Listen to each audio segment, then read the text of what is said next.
घना अंधेरा था।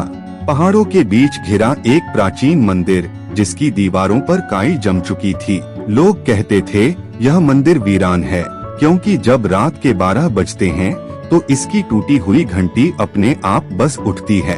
गांव वाले वहां जाने से डरते थे, पर एक युवक था अर्जुन, जिसके भीतर डर से ज्यादा जिज्ञासा थी और जिज्ञासा से भी गहरी भक्ति। अर्जुन ने एक रात साहस किया। हाथ में एक छोटा सा दीपक लेकर वह मंदिर की सीढ़ियां चढ़ा। हवा में ठंड थी, पर उसके मन में एक अजीब सी गर्मी। अंदर प्रवेश करते ही धूल की गंध, टूटी मूर्ति और छत से टपकते पानी की बूंदों की ध्वनि, सबने मिलकर एक रहस्यमय मौन रचा। वह कुछ देर तक स्थिर खड़ा रहा। दिए की लौ कांप रही थी, जैसे हवा नहीं, कोई अदृश्य उपस्थिति वहां गुजर रही हो। वह धीरे से फर्श पर बैठ गया, आंखें बंद की और अपने मन में बोला, हे प्रभु, अगर आप यहाँ हैं तो मुझे एक संकेत दीजिए ताकि मेरा विश्वास अंधकार में खो न जाए। थोड़ी देर तक सन्नाटा रहा, फिर टुन टुन वही टूटी घंटी धीरे धीरे अपने आप हिलने लगी। आवाज बहुत हल्की थी, लेकिन उसके भीतर उतरती जा रही थी। हर झंकार जैसे उसकी आत्मा को पुकार रही थी।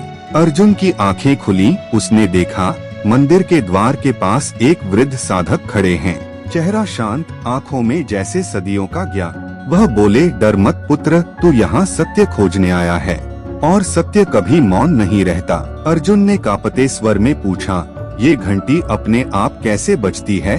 साधक मुस्कुराए और बोले, जब किसी दिल में सच्ची प्रार्थना होती है तो वह केवल शब्द नहीं रहती, वह ऊर्जा बन जाती है। यह घंटी उन प्रार्थनाओं की गूंज है जो कभी यहाँ सच्चे मन से की गई थी। अर्जुन ने महसूस किया, मंदिर अब खाली नहीं था। दीवारें सांस ले रही थीं, दीपक की लौ स्थिर थी और भीतर एक अजीब सी शांति भर गई थी। साधक बोले, ईश्वर से मिलने के लिए आवाज नहीं, मौन चाहिए। जब मन शांत हो जाता है तब हर घंटी खुद ब खुद बस उठती है। इतना कहकर वे ओझल हो गए।